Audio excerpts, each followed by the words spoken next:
Today, we're going to see Socrates insult his jury, dare them to sentence him to death, and then make fun of them when they do, in the process becoming a legend forever. I'm Cliff Mark. This is Good in Theory.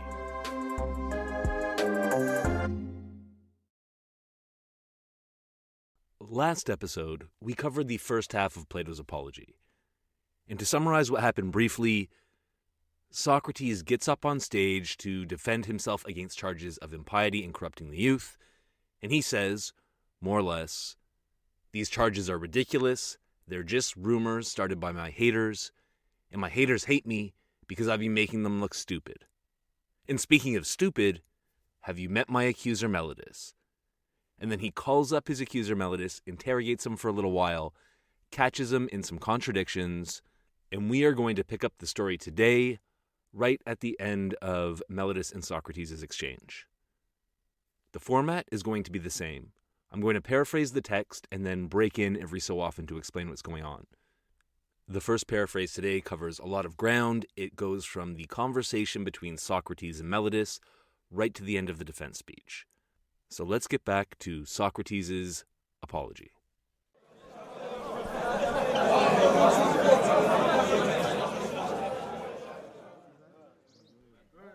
I think it should be obvious to everyone here that Meletus has no idea what he's talking about when it comes to either piety or educating the youth. And he probably has no business filing charges about these things. However, I think we all also know that this trial is not really about piety or corruption. It's about me doing philosophy and pissing people off. I confess to both of those things. But philosophy isn't a crime, and neither is making people hate me, and I will tell you all right now that I have no plans of stopping either of those things just because you're threatening me with death. I served in the army 3 times, and when my commanders told me to hold my ground, it didn't matter what the risk was to my personal safety, I held my ground. And when the oracle gives me a command, it's the same deal. Meletus says that I'm impious, but I've devoted my life to serving the oracle and to serving Athens by living this philosophical life. If I abandon philosophy just because you guys put me on trial, that would be the true impiety. And that's why I promise all of you today that as long as I draw breath on this earth, I will be out on the streets telling you that you should be ashamed of yourselves for worrying more about money and your bodies than about the condition of your soul. This whole city is like a noble, sleepy horse, and I am the gadfly stinging you to wake you up. And many of you will just want to swat me so you can go back to dozing. But you shouldn't, because I am the greatest gift that the God has given this city, and the only reason I'm even bothering to defend myself today is to save you from making the mistake of depriving yourself of me. Some of you may be thinking, if I care so much about this city, why don't I do the right thing and come down to the assembly and make a contribution to politics like a regular Athenian citizen? Why do I spend all my time in the marketplace gossiping with teenagers instead? Well, I'll tell you. It's because I actually care about doing the right thing. I care about justice. And that means that if I got involved in politics, you would have killed me a long time ago. I served on council once, and it wasn't my idea. My name came up, but I did my duty. And you remember that big naval battle where the generals let the sailors drown because there was a storm coming in? Well, the assembly was very mad, and they wanted to try all of the generals at once in one collective trial. And I was in charge of the proceedings that day. And I said no, because collective trials are illegal in Athens. And do you think that the assembly thanked me for reminding them of the laws and what the just thing to do was? No, they turned on me, and they started clamoring to put me on trial along with the generals. I was lucky to have survived that day. That was when the democracy was in charge, but it was the same thing when the oligarchs were in charge. When the 30 took over the city, They called me and 4 other men, and they ordered us to bring in Leo Salami and kill him. And you know what I did? That didn't sound very just to me, so I just went home and let the other guys do it. And I probably would have been killed for that too, if that government didn't fall before they could come after me. The point I'm trying to make is, it doesn't matter who's in charge at the moment. That's just how politics works. If you're the kind of person who cares about doing the right thing more than covering your ass, you're going to wind up dead. And that's why I stay out of it. That's why any just man or any philosopher has to lead a private life, not a public one. And before I finish, I'd like to say one more thing about this ridiculous charge of corrupting the youth. Some of you seem to have this idea that I'm going around brainwashing your sons with some bizarre doctrine. But how could that even be? My whole thing is that I don't know anything. The only thing I know is I know nothing. Remember that? So how could I teach anything? And this is also why I never charge a fee for lessons. I don't have any knowledge, so I could hardly charge money to teach someone something. If you see me talking in the marketplace, I'm just trying to work through some questions myself, and anyone who wants to stop and join me and help me out is welcome to. But it's a conversation. We're doing philosophy together. This isn't a teacher-student relationship. And that means that if some people happen to do some bad things after they talk to me, you can hardly blame me for that. And look around. If I corrupt so many young men, where are they? There are hundreds of you here. If I corrupted anyone here personally, or if I corrupted anyone close to you, like a brother or a son, please come up and say what bad advice it was that I gave you. Melodis, do you know anyone that I actually corrupted? Bring them up. Nobody. That's strange, because there are lots of people that I know here. There's Crito and Lysanias and Antiphon. There's Plato and Adeimantus. All of these people are either my close associates or they're family of my close associates. And none of them are saying they were corrupted. And I don't think any of you here would say that these men are corrupted either. So if I'm such a bad influence, how did these guys turn out so well? How come nobody is getting up to give an example of someone I corrupted? It's because everyone who actually knows me would rather help me than testify against me. It's because Melodis is lying and I'm telling the truth. I know this speech is not what a lot of you expected to hear. Maybe you expected me to come up here and beg and cry and ask for mercy and parade my family across the stage so you could see that I have 3 sons and that you would pity me. And maybe you're even a little bit angry because that's what you did when you were in court. Well, I think that's all a disgrace. Seeing a grown man cry and beg because he's afraid to die is embarrassing. And in fact, it is disgraceful for this whole city that actually works here. Whether you feel sorry for me or whether you hate me should make no difference to whether you find me guilty. I told you the truth. Now it's up to you to decide what the just thing to do is.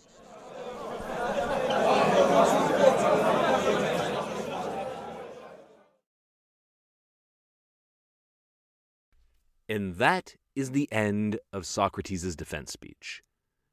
And I would like to point out that the very last thing that Socrates does before the jury goes to make a decision is to insult them. He accuses them of begging and crying on stage, and even worse, of letting their decisions be influenced by that kind of thing. And that accusation, it may seem a little bit out of the blue when you hear it for the first time, but actually in Athens, it wasn't uncommon for people to do this, to bring their families on stage, to really try and boost the jury's pity before they went to make a decision. And so Socrates, he shames the audience for that. And that's fair enough. Maybe you agree with him on his idea of justice, but his attitude towards the audience has been the same throughout. He's been antagonistic. He's been insulting them.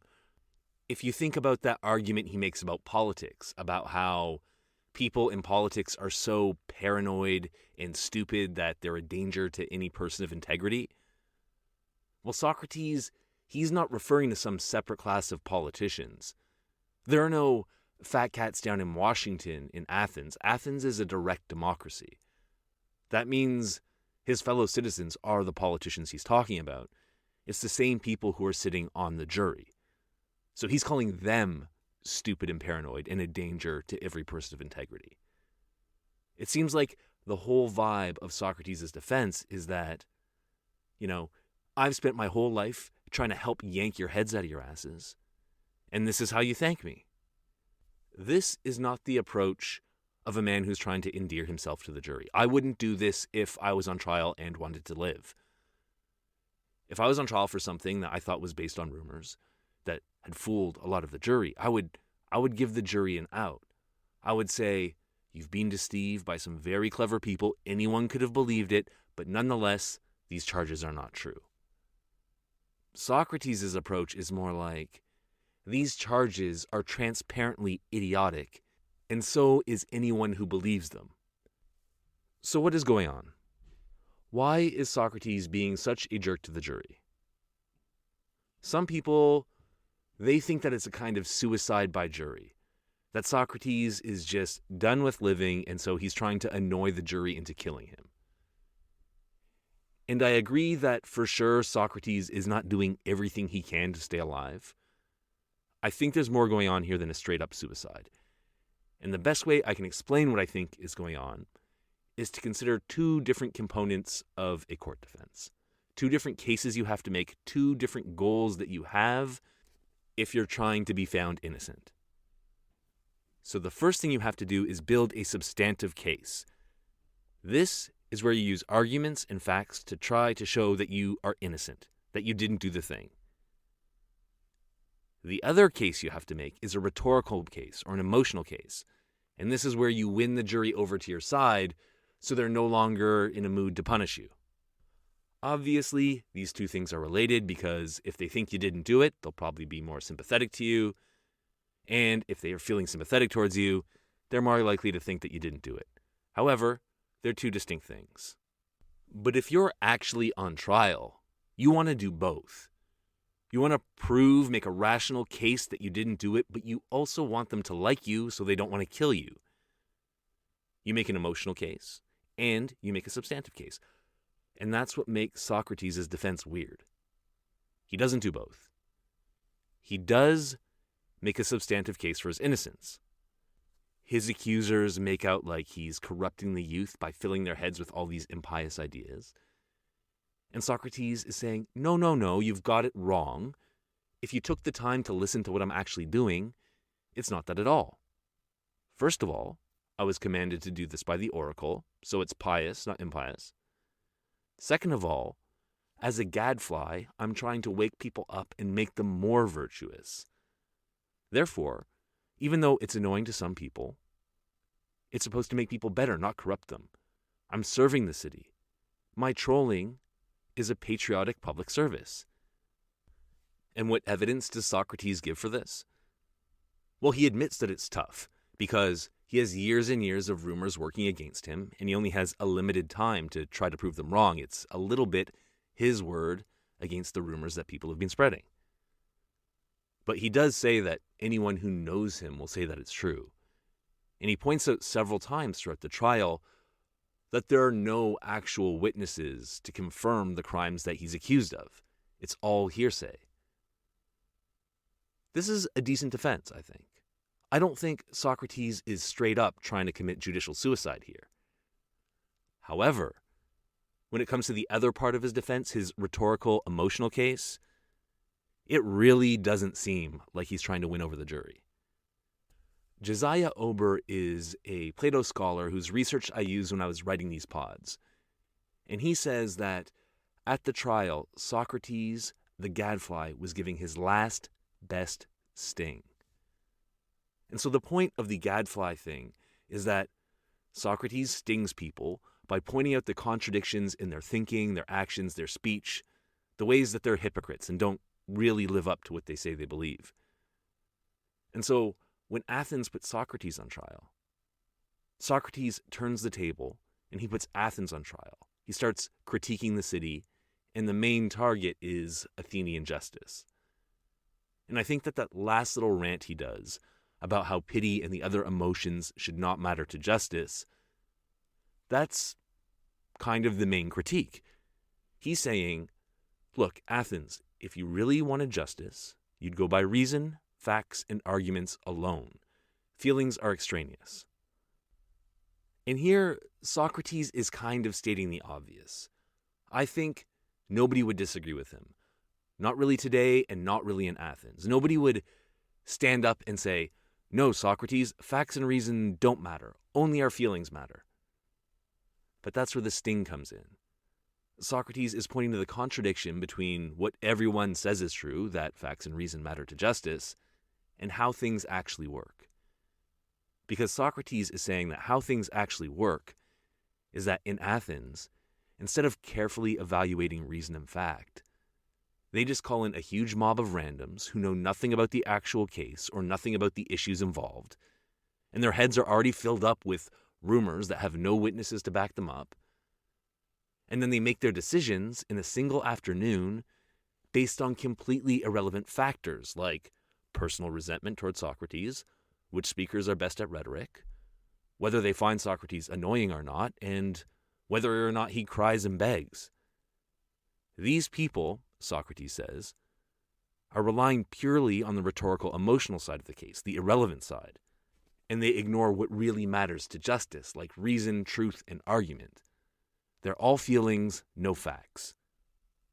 I find this case that Socrates makes against the Athenian justice system pretty interesting because it's very similar to the same kind of arguments that people make today against the so-called court of public opinion.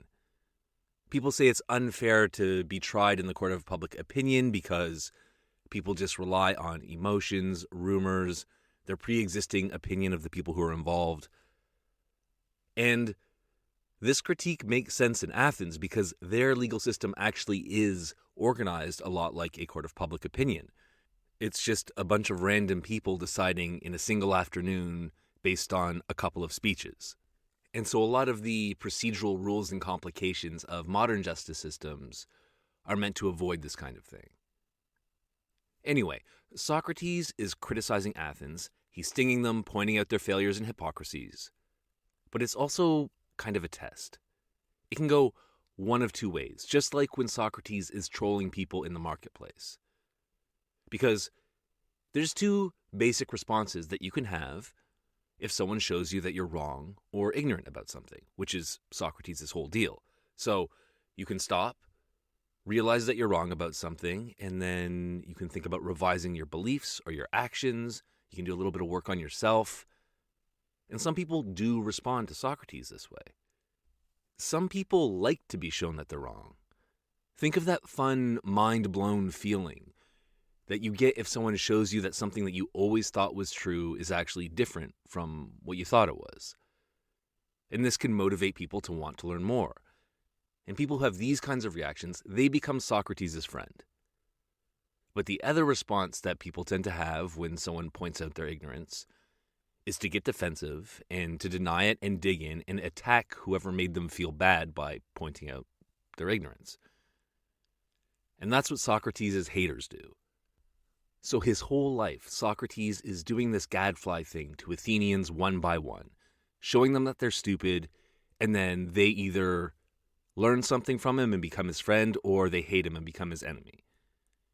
And now that he has a platform in the attention of the entire city, Socrates is doing it to all of them at once. And that gives an extra twist to his annoying antagonistic behavior. Socrates has to be mean. Because if he begged and cried, or even if he was just friendly and likable, and they did acquit him, that might only be because he manipulated their feelings. They wouldn't have done it for the right reasons. He wouldn't have woken them up and made them do the just thing. So Socrates has stung them, and he's putting them to the test. And the question is, will the noble horse of Athens wake up and change its ways? Or will they swat the gadfly dead? The vote is 280 to 220 approximately to swat him dead.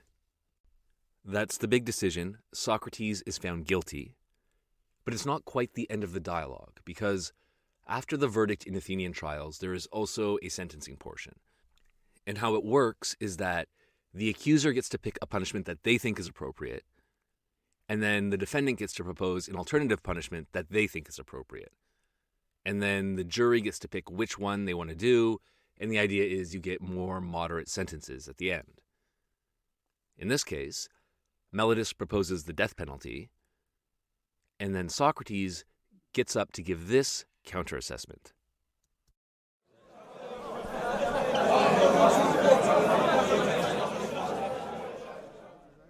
You know what? I am not even mad. I'm actually surprised it was so close. If just 30 of you voted differently, I would have walked free. But that's not what happened, and Meletus has proposed the death penalty. What shall I propose as an alternative? It's supposed to be something that I deserve, and so I'm asking myself, what does a man who spent his entire life trying to help you all become better people really deserve? When someone wins the Olympics, you honor them with free lunch in the Prytaneum for the rest of their lives. And if I'm honest, I think I do you a lot more good than someone who won a wrestling match. So that's what I propose. Socrates eats free in the Prytaneum for the rest of his days. What? You think I'm being arrogant? What else am I going to pick? I can't pick something bad because I didn't do anything wrong. Prison? No chance. Exile? If my own fellow citizens hate me so much that they want me dead, I don't think I'll do any better anywhere else. Now I know what some of you are thinking. You don't really want to kill me. I'm old. I'm not actually that evil. You just wish I would knock it off with the philosophy, and if I promised to do that, maybe you'd let me go. Well, I can't do it. I know you think I'm being ironic, but I'm not. I honestly believe that the best thing a man can do is to discuss virtue every day, and that the unexamined life is not worth living. So I won't promise to stop. I think I deserve the free lunch thing, but I'm going to sweeten the pot for you guys. My friends over there, they made me promise that I would at least offer a fine, and they will guarantee 30 minae. But remember, I'm only making this offer because I promised my friends I would, and I don't care about money, so giving it away is no big punishment for me. That's my assessment. Free lunch for me, 30 minae for you. Take it or kill me.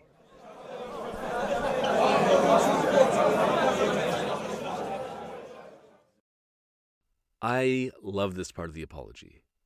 It's just such a massive middle finger to the jury. Socrates is convicted. The penalty on the table is death, and this is his last chance to bargain for his life. And if he wanted to, his chances are very good, because the vote to convict him was almost down the middle. He just has to convince a few of the people who voted guilty that he deserves something less than death. And the fine that he offers, the 30 minae, that's a lot of money. That amounts to about 8 years' worth of wages for a craftsman.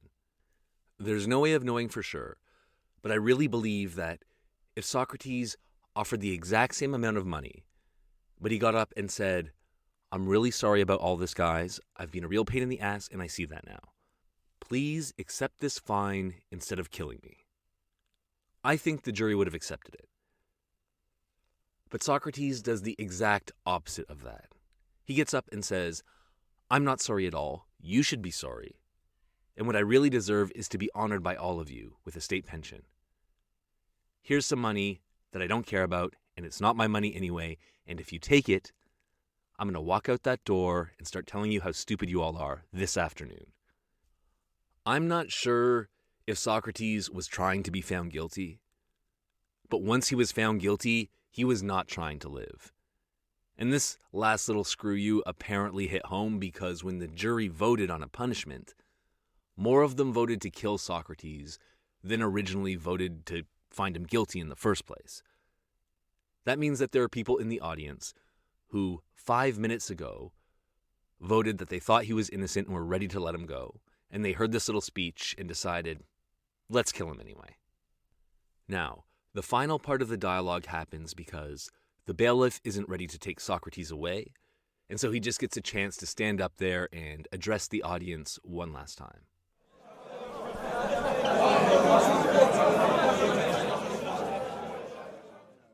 You did it. You sentenced a 70-year-old man to death for making you feel silly. You should have just waited. I have 1 foot in the grave anyway. This is really going to hurt Athens' reputation. Everyone who doesn't like this city is going to love that you did this. And to those of you out there who voted to convict, I know you're sitting there telling yourselves that you came in here with an open mind and that you listened to both sides, and I just didn't have the arguments that you needed to hear to be convinced of my innocence. Well, that's nonsense. My arguments were good. You convicted me because I didn't come out here and beg and cry. That would have saved me for sure. But I would rather give my kind of defense and then die after than give your kind of defense and then have to live with it. And since I'm on my way out, here is a little prophecy. You're going to regret this. You wanted to avoid giving an account of your life, and you thought that killing me would help. But you forgot about my young friends. Do you think that all the boys that I have taught to see right through you are going to stop asking questions? There's no chance of that, and you can't kill them all. So here's my gentle suggestion to you. Maybe, instead of trying to crush everyone who ever criticizes you, just take a look at your own life, examine it a little, and maybe they won't have so much ammunition. And to those of you out there who voted to acquit, I know this looks bad, but please don't worry about me. I'm not worried. I actually feel pretty good about how today went. Yes, I'm going to die, but how do we know that's so bad? I figure it can go one of two ways. Either it's like a long, dreamless sleep, in which case, fantastic, or you go to the afterlife with all the other dead souls who ever lived. And to me, that sounds incredible. Homer and Hesiod, Odysseus and Sisyphus. What wouldn't you give to hang out with these literal legends and chat with them? I could go around questioning and testing them just like I did here. And once I'm in the underworld, they can't put me to death for it, am I right? All right, it looks like they're ready for me, and it's time to part. You go back to your lives, and I'll go to my death. Goodbye, everyone.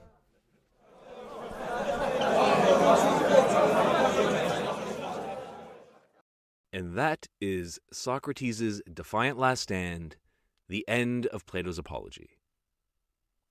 Socrates' story was always going to be famous because nothing this dramatic ever happens to a philosopher, so people were bound to come back to it. But like I said before, it's really Plato's retelling that makes this legendary.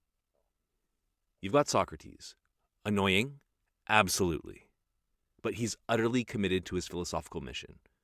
A man of integrity, courageously standing up to the Athenian state, telling off his enemies, and then facing his death with dignity and jokes. And on the other side, you have Athens. Irrational, emotional, intolerant. They have a world historical level teacher on their hands who just wants to help them be better people. And they decide to kill him rather than learn from him. Tisk, tisk, Athens. And as I mentioned before as well, when you've got very clearly drawn heroes and villains, the story lends itself very well to morality tales. People come back to the story all the time, and they retell it, and the moral of the story changes depending on what political acts the person telling the story has to grind. For example, Martin Luther King Jr., in his letter from Birmingham jail, he says that if you don't support civil rights struggles, you're being a bit of an Athens. During the Cold War in the 50s, you had some people saying that Socrates' story showed that communism was bad, and you had other people retelling it to show that anti-communist persecution and McCarthyism was bad. And then in the Federalist Papers, either Alexander Hamilton or James Madison, they refer to the Socrates story, and they try to use it to argue that if you don't limit the size of state legislatures to a relatively small number, you're going to wind up like Athens. So the story can be recruited to all kinds of different causes, but one of the ones that I see the most is about free speech. And so the big example here is John Stuart Mill. John Stuart Mill is a liberal philosopher from 19th century England, and he is very, very into freedom of expression. He writes a famous essay on it, on liberty, and in his chapter on freedom of expression, J.S. Mill talks about two examples of what happens when you start censoring unpopular opinions. One of them is Socrates, who Mill calls the most virtuous man of his age, and the other is Jesus Christ. So that is the level that Mill puts Socrates on. And the moral of the story is, if you start censoring unpopular opinions, you're basically murdering philosophy Jesus.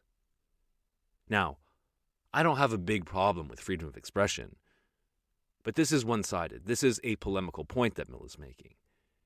And part of the reason that I think that this book, this story of Socrates' trial lends itself so well to these kinds of polemics is that Plato has given us a totally one-sided story. He left us an idealized version of Socrates' side of the story, rewritten to be this rhetorically brilliant statement that we don't know if actually happened on the day. And Plato completely leaves out all the speeches from the accusers, anyone explaining why they might have voted guilty, and any account of the background context that might tell us why so many Athenians were ready to see Socrates go down, and why they waited till then. He's 70 years old and he's been doing this forever. There are a lot of questions that Plato doesn't answer in this text. Why doesn't he?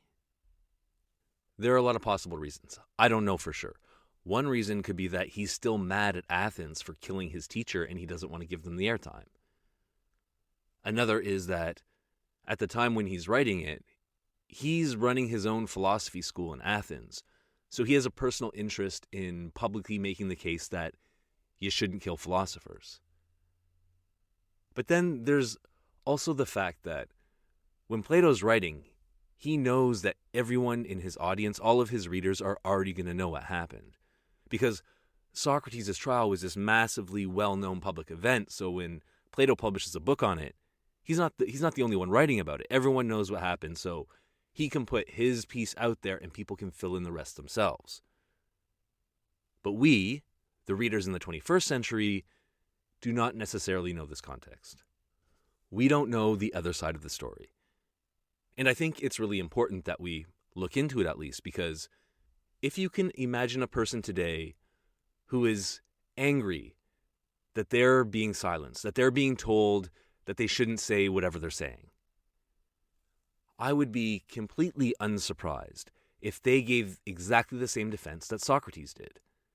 Socrates' defense is basically, hey, the people who are coming after me are oversensitive crybabies who can't stand it when anyone questions their beliefs. They're taking me out of context and misinterpreting what I'm saying. And actually, I'm just telling the uncomfortable truths that a lot of you people aren't ready to hear. You should be thanking me. That is the classic troll's defense. Even the bit where Socrates says that he can't be responsible for the people who do bad things after he talks to them because he didn't explicitly tell them what to do, even that sounds familiar to me. I think Socrates' argument is just typical of people who are mad about being silenced and they're trying to defend themselves. And sometimes the argument is right. Sometimes tellers of uncomfortable truths are unfairly persecuted by a bunch of oversensitive people who are judging them out of context. It's definitely true sometimes. But it's not always true. Some people are just running that defense when actually they're doing something questionable. Maybe they're spreading hate speech that's inspiring violence. Maybe it's terrorist propaganda. Maybe they're recruiting children to Satanism. Whatever. My point is that I can't really assess Socrates' arguments or where I stand in this whole case unless I know at least something about the other side. For 2 episodes, we've heard Socrates say what he thought of Athens, and we're going to get even deeper into some of his arguments, especially his critique of politics. But starting next episode, I'm also going to start filling in what the Athenians might have thought of Socrates, and why some of them thought that he was so dangerous that it was safer to kill him rather than let him carry on doing philosophy. And to me, this other side of the story makes things a lot more interesting. Because if you come and tell me that killing an innocent old man is wrong, boring.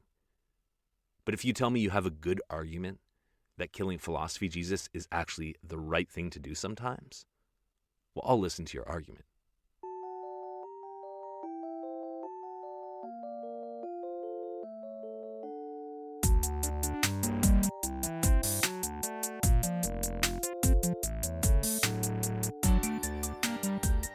That was Good in Theory for this week. Thank you, Clayton Tapp of Orb Music Works for the opening theme music, and David Zikovitz for the closing theme. And thanks, Marika Boucher, for the podcast art, and Justine Mark, my sister, for her work on the website and our social. And thanks, Sep, for your continued editing and support. And thank you for listening. If you enjoyed the show, please share it with someone else who you think would like it. At the end of every episode, I like to take something that is related to the topic, but that I couldn't quite fit into the overall plot of the main episode. Today, I talked a lot about how Socrates' story has been adapted and readapted throughout history, and I gave a lot of political theoretical examples: J.S. Mill, Martin Luther King, the Federalist Papers. But there has also been a lot of pop culture depictions of Socrates. John Steinbeck had a novel in the 1940s. There were CBS radio shows. There have been plays. There have been TV shows and movies. And I even found a neat series of historical novels set in ancient Greece by Gary Colby. And the first one is called The Pericles Commission, and Socrates is in it as the protagonist's little brother who pitches in and helps to solve mysteries. But my favorite piece of Socratic pop culture, the one that forms my first distinct memory of Socrates, is Bill and Ted's Excellent Adventure.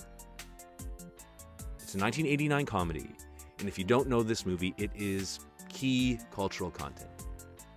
People born in the 80s, we don't know Keanu Reeves primarily as Neo from The Matrix or as John Wick. We know him as Ted Theodore Logan, the best friend of Bill S. Preston Esquire. The movie is about 2 not-that-bright California teens who are in danger of flunking out of high school if they don't get an A on their history presentation.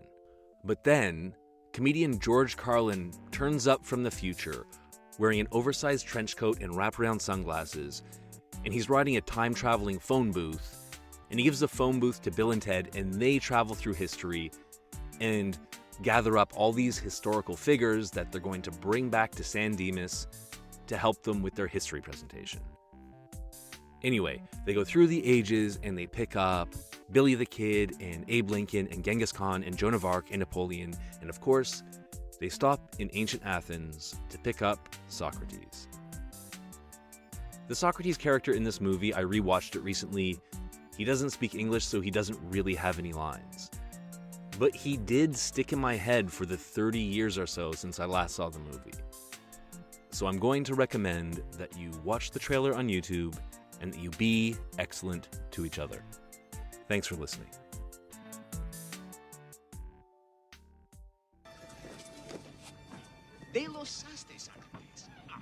Socrates. Hey, we know that name. Yeah. Hey, look him up. Oh, it's under Socrates. Oh, yeah. Socrates. The only true wisdom consists in knowing that you know nothing. That's us, dude. Oh, yeah.